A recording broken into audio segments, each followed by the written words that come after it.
Would black holes hold the secret to a quantum gravity theory? A more fundamental hypothesis on the nature of reality, space and time. One intriguing aspect of black holes is the event horizon, the area around which we believe complete command of the physics. We comprehend the gist of it, but our two guiding theories of nature quantum theory and general relativity are at odds with one another.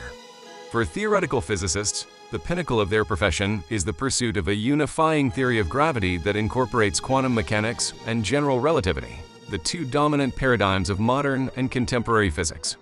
Thus, black holes are compelling us to reevaluate our conceptions of space and time. Thus, I believe it is reasonable to claim that black holes hold the secrets to the cosmos.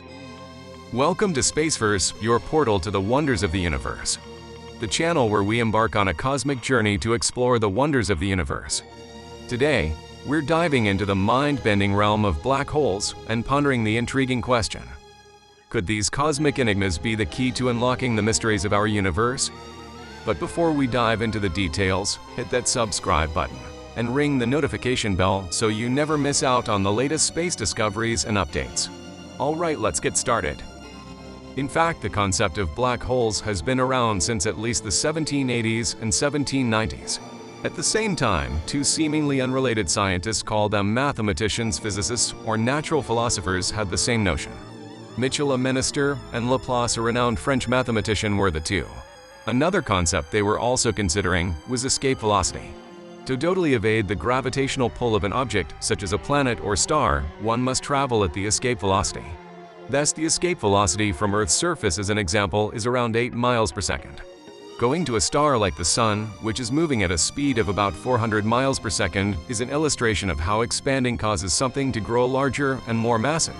As the surface's gravitational pull grows stronger, the escape velocity rises. Well, can you go bigger?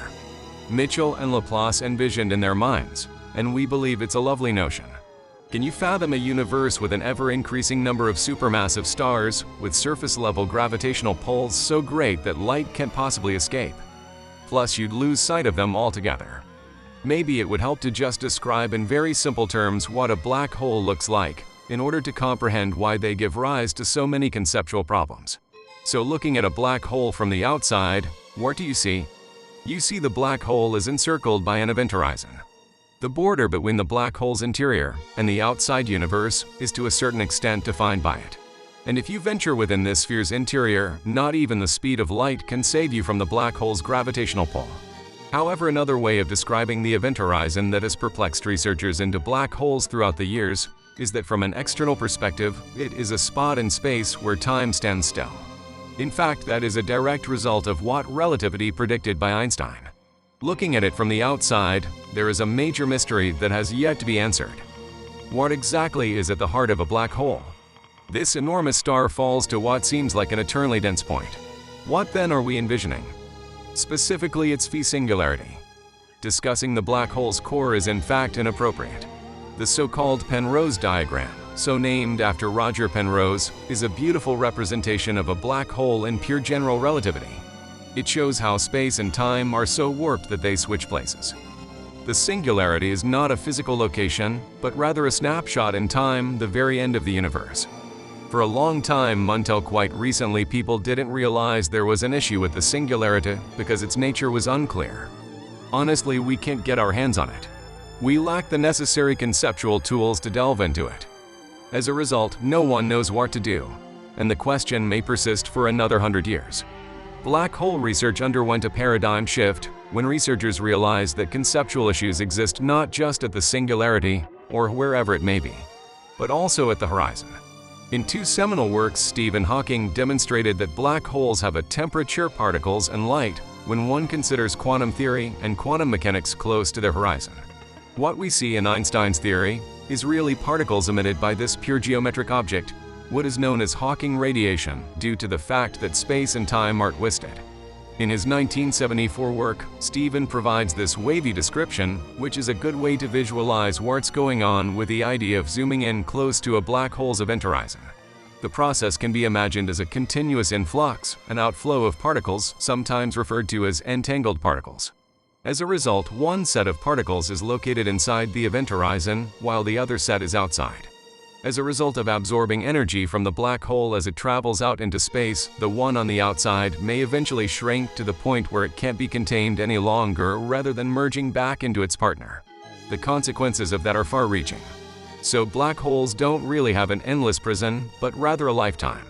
Whatever is contained within is eventually returned to the universe. First and foremost, those computations beg the question: what became of all the debris that dropped in?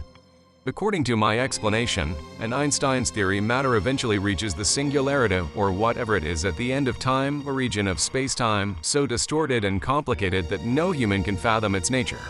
Eventually, though, everything disappears. Hawking radiation, those particles created close to the event horizon, is all that remains in the far future.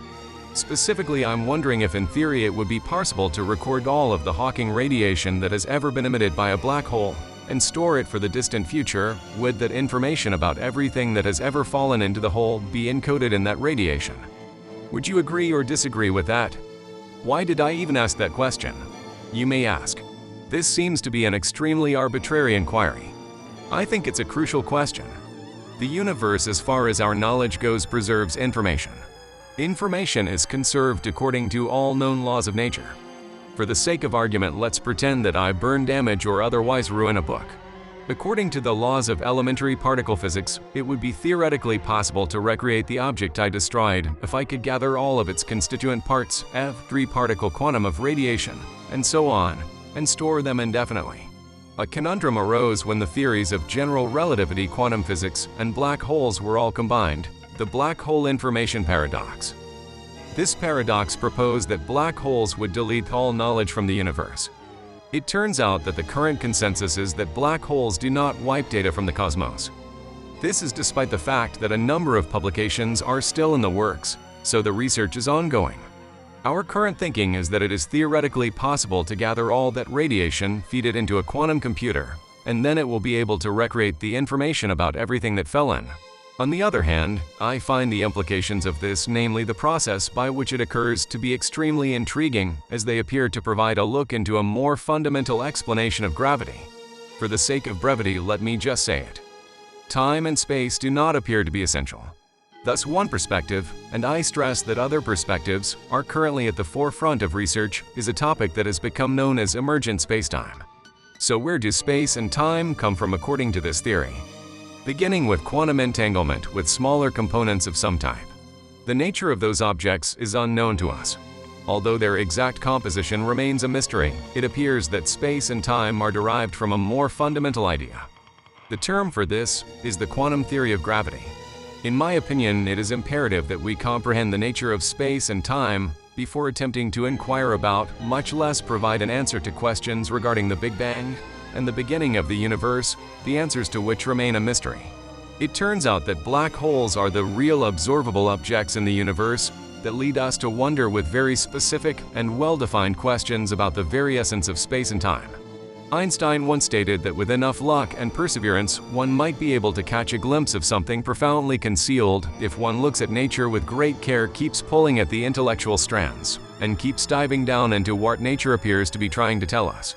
Isn't that an exquisite thing? The fundamental framework of reality, or at least the fundamental framework of nature, is revealed in this sight. Additionally, I find it to be quite lovely.